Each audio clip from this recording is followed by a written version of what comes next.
पुत्र येशूलाई पनि हाम्रो निम्ति दिनुभएको छ र त्यो प्रेम चाहिँ निस्वार्थ प्रेम हो। मैले अघि नै भनिसकेँ, सुनितालाई चाहिँ उसको बाबामम्मीले छोरी भएको कारण माया गर्छ अनि उसको दिदीबहिनीहरूले बहिनी भएको कारण माया गर्छ अनि हामीले यहाँ एउटा स्टुडेन्ट भएको कारण माया गर्छ।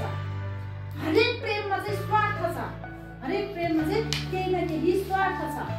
म सारोनलाई माया गर्छु किनभने ऊ मेरो छोरी हो, मेरो छोरी होइन भने उसलाई माया गर्छु त गर्दिनँ। त्यसो भएको कारण सबै प्रेममा चाहिँ स्वार्थ छ, तर एउटै मात्र परमेश्वरको पुत्र येशूको प्रेममा चाहिँ स्वार्थ छैन।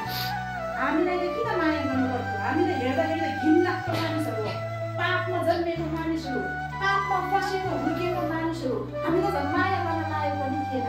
तर येशू ख्रीष्टले चाहिँ बिना स्वार्थ बिना शर्त हामीलाई प्रेम गर्नुभयो। अनि यो संसारमा हामी निस्वार्थ प्रेम चाहिँ मानिसमा नखोजौँ। आफ्नो आमा बुवामा नखोजौँ, आफ्नो दिदीबहिनीमा, आफ्नो दाजुभाइ, आफ्नो साथीहरू कोहीसँग पनि हामी निस्वार्थ प्रेम चाहिँ नखोजौँ। तर निस्वार्थ प्रेम हामी खोज्छौँ भने हामी चाहिँ कोसँग खोजौँ? परमेश्वरसँग खोजौँ, परमेश्वरको पुत्र येशू ख्रीष्टमा चाहिँ खोजौँ।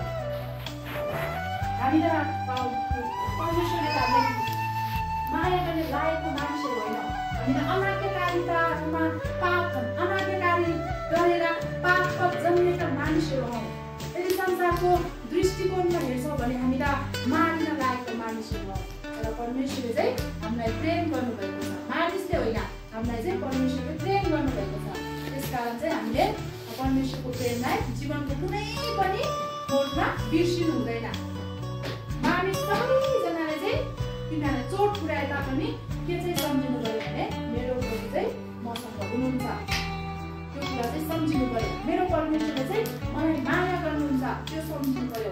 आज त्यो प्रेमको सहारा नपाएको कारण चाहिँ मानिसहरू मृत्युको शिकार भइरहेको, उमेरमै खाऊ खाऊ नाउ नाउ भन्ने उमेरमा चाहिँ मृत्युको शिकार बनिरहेको छ। अब वृद्ध हुन्छ, बुढाबुढी हुन्छ, मर्छ, त्यो एउटा स्वाभाविक मृत्यु हो। तर मानिसहरूले चाहिँ अस्वाभाविक मृत्युलाई चाहिँ ग्रहण गरिरहेको छ। त्यो चाहिँ आफैलाई आत्मदहन गरे, के अरे उसलाई चाहिँ आफैले आफैलाई चाहिँ पेट्रोल हालेर जलाएर मार्यो। त्यो किन भनेदेखि उनले एउटा आफ्नो प्रेमीमा चाहिँ त्यो निस्वार्थ प्रेम खोजेको कारण। त्यसकारण तिमीहरू हुर्किँदै जाँदाखेरि, बढ्दै जाँदाखेरि आफ्नो आमा बुवामा, आफ्नो के अरे दाजुभाइ दिदीबहिनीमा, आफ्नो अब बोयफ्रेन्ड हुन्छ होला बोयफ्रेन्डमा, अब पछि बुढा हुन्छ होला बुढी हुन्छ होला बुढा अथवा बुढीमा त्यो निस्वार्थ प्रेम खोज्ने होइन।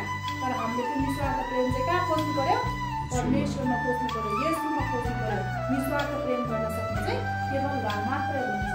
र यो प्रेमलाई चाहिँ हामीले जीवनको जुनसुकै मोडमा पनि सम्झिराख्नु पर्छ। जीवनको जुनसुकै मोडमा पनि यो प्रेमलाई चाहिँ हामीले मनन गरिराख्नु पर्छ।